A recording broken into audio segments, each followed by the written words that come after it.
Hello friends, good evening. एक बार फिर से स्वागत करता हूं नए वीडियो के साथ में, लेटेस्ट अपडेट साथ में। सभी का हार्दिक हार्दिक अभिनंदन है, बहुत बहुत स्वागत है। दोस्तों, अभी तक सब्सक्राइब नहीं किया है और फर्स्ट व्यूअर्स हैं, चैनल पर पहली बार वीडियो देख रहे हैं तो सब्सक्राइब जरूर करते चलें। साथ में ही नीचे की तरफ बेल आइकॉन के बटन पर क्लिक करें, जिससे कि नोटिफिकेशन लेटेस्ट अपडेट का लगातार आप लोगों को मिलता रहे। और दोस्तों, जिस प्रकार से मध्य प्रदेश में जो चल रहा है, कई सारे वर्ग हैं और सभी वर्ग अपनी अपनी मांगों को लेकर के अड़े हुए हैं। हालांकि चुनाव का समय नज़दीक है तो निश्चित रूप से एक पॉजिटिविटी देखने को मिलती है कि सभी की मांगें जो है पूरी करने का प्रयास गवर्नमेंट जरूर करेगी और एक सकारात्मक दिशा में काम जरूर होगा। दोस्तों, आज का जो वीडियो है विशेष रूप से हम ओबीसी की यहाँ पर बात करेंगे कि किस प्रकार से जो होल्ड प्रकरण है और जो वेटिंग के अभ्यर्थी हैं ओबीसी वाले, उनको हाई कोर्ट का हवाला देकर के उनकी नियुक्ति को रोक दिया गया है, यानी कि उनका अपॉइंटमेंट लेटर जारी नहीं किया गया है। लेकिन दूसरे वर्ग के कैटेगरी वाले जो अभ्यर्थी हैं वो नौकरी कर रहे हैं। और निश्चित रूप से दोस्तों, जो पात्र अभ्यर्थी हैं ओबीसी के, इस प्रकार से धरना प्रदर्शन करना पड़ रहा है गवर्नमेंट के सामने और निश्चित रूप से सरकार इसके लिए संज्ञान जरूर लेगी। और जैसा कि आप ये देख पा रहे हैं कि काफ़ी लंबे समय से धरना प्रदर्शन पर बैठे हुए थे और अनिश्चितकालीन धरना प्रदर्शन 21/3/2022 से ये प्रारंभ हुआ था। काफ़ी लोग उनसे मिलने भी आए, सांत्वना भी दी, लेकिन जो मुख्य रूप से जो सॉल्यूशन निकाला जाना था वो अभी तक सामने नहीं आया है।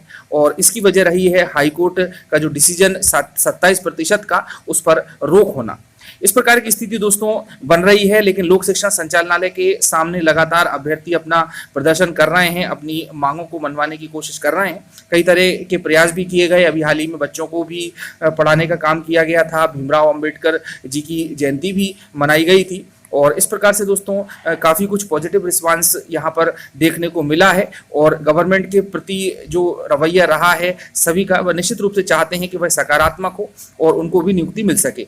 और अब थोड़ा सा और इस आंदोलन को कठिन करने की कोशिश की गई है और अनिश्चितकालीन आमरण अनशन में बदलने की बात यहाँ पर की गई है। तो दोस्तों, ओबीसी के बारे में भी बात करेंगे। आगे हम ईडब्ल्यूएस के प्रति भी गवर्नमेंट ने किस प्रकार से पॉजिटिव व्यूज अपनाया है, पॉजिटिव रवैया अपनाया है और आगे वह क्या करने जा रहा है, इसके बारे में भी हम बातचीत करेंगे। हालांकि मैं आप लोगों को बहुत पहले भी बता चुका हूं। फिलहाल देखें आप कि लोक शिक्षण संचालनालय के सामने अब ओबीसी के जो चयनित शिक्षक हैं वो अपने नियुक्ति पत्र को जारी करवाने के लिए अनिश्चितकालीन आमरण अनशन स्टार्ट करने वाले हैं और ये स्टार्ट होगी 25/4/2022 से, यानी कि आज से।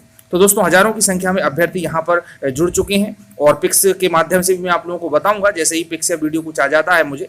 अब बात कर लेते हैं थोड़ी सी हम ईडब्ल्यूएस की, जो कि आर्थिक रूप से कमजोर वर्ग है, जनरल का ही।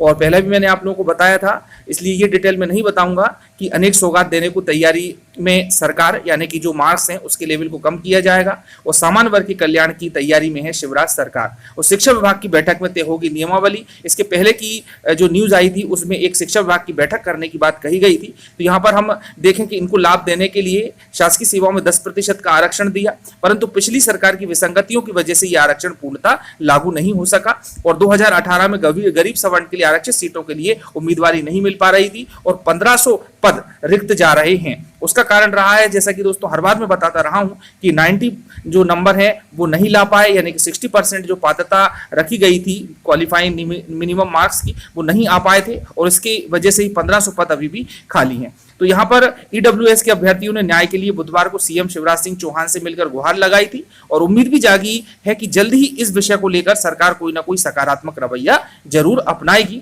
और यशपाल सिंह सिसोदिया जी के नेतृत्व में ये सब काम हुआ था, उन्होंने पहले भी पत्र लिखा था जैसे मैंने आप लोगों को बताया, और एक निश्चित रूप से पॉजिटिव कदम साबित होगा। और मुख्यमंत्री जी ने शिक्षा विभाग की बैठक में इस पर निर्णय लेने की बात कही है और इसमें कहा है कि प्रशासनिक स्वीकृति लेने का प्रयास किया है, वहीं पर प्रशासनिक कार्यवाही भी प्रक्रियाधीन है और आने वाले एक सप्ताह के अंदर अपेक्षित परिणाम मिल सकते हैं। तो दोस्तों, बिल्कुल समय सीमा भी यहाँ पर बताई गई है, एक सप्ताह की बात इन्होंने कही है और परिणाम आने के बाद ईडब्ल्यूएस आरक्षण पूर्णतः लागू हो सकेगा और इसे अन्य श्रेणियों की भांति रियायतें मिल पाएंगी। यदि हम दूसरे प्रदेशों का हवाला दें, जैसा कि मैं हमेशा बताता रहा हूं और अपने हर लेटर में इसका जिक्र भी किया गया है कि अभी राजस्थान, झारखंड, हरियाणा, उत्तराखंड में जो ईडब्ल्यूएस यानी कि इकोनॉमिकली वीकर सेक्शन का रिजर्वेशन है उसको लेकर बहुत ही सकारात्मक कदम उठाए गए हैं। और सरकार द्वारा उठाए गए कदम से सामान्य वर्ग के लोगों के बीच वहां की सरकारों के प्रति सकारात्मकता बढ़ी है।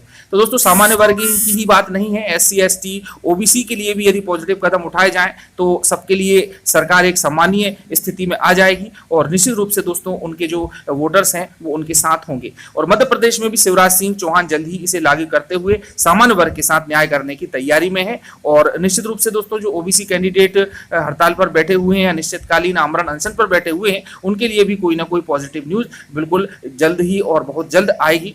हालांकि हाईकोर्ट का डिसीजन है वह क्या आता है ये तो समय आने पर ही पता चलेगा, लेकिन दोस्तों निश्चित रूप से इसमें चिंता की कोई बात नहीं है और सभी जो प्रकरण है, होल्ड प्रकरण है, वेटिंग लिस्ट है, उनको नियुक्ति जरूर दी जाएगी। मिलते हैं इसी पॉजिटिविटी के साथ में अगली वीडियो के लिए। धन्यवाद। जय हिंद, जय भारत।